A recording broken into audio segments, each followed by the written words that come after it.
परमेश्वर के सुसमाचार का अंत क्या होगा? आइए हम यशायाह अध्याय 14 पर जाएं।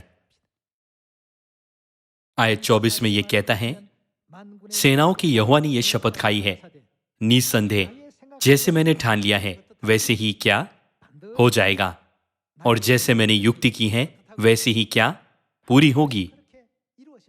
परमेश्वर ने कहा यह सुसमाचार सामरिया में और पृथ्वी की छोर तक प्रचार किया जाएगा। उन्होंने ये भी कहा, यह पहले से ही लिखा है कि पापों की क्षमा के लिए पश्चाताप का प्रचार सारी जातियों में किया जाएगा।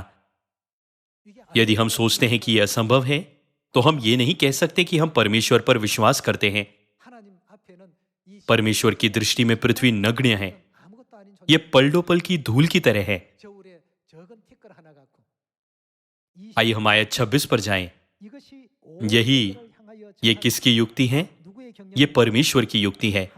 परमेश्वर की यह युक्ति सारी पृथ्वी के लिए ठहराई गई है, और ये वही हाथ है जो सब जातियों पर बड़ा हुआ है, क्योंकि सेनाओं के यहोवा ने युक्ति की है, और कौन उसको टाल सकता है?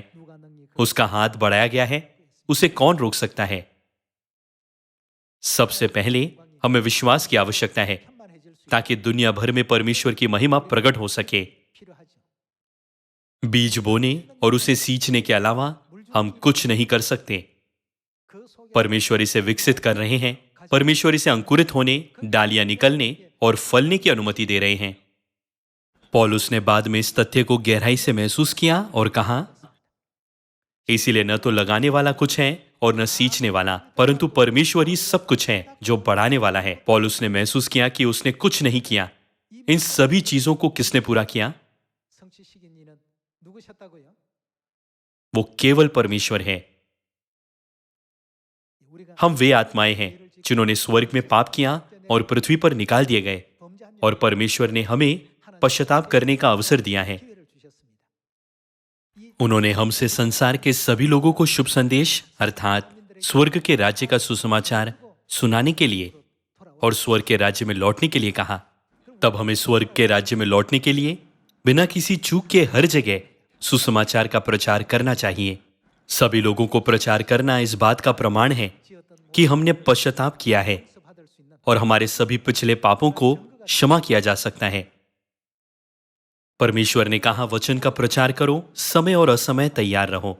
जब हम स्वर्ग के राज्य के सुसमाचार का प्रचार करते हैं, जिसकी परमेश्वर ने हमें आज्ञा दी है, तो परमेश्वर हमें एक बीज अंकुरित होने, एक पेड़ बनने और फल उत्पन्न करने का आनंद देते हैं।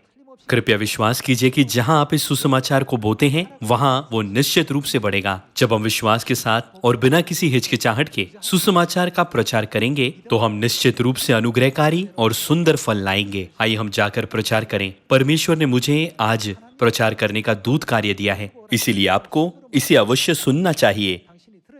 यह आशा करते हुए कि सियोन परिवार के सभी सदस्य इस कार्य को करने में सक्षम होंगे, मैं इस उपदेश को समाप्त करना चाहूंगा।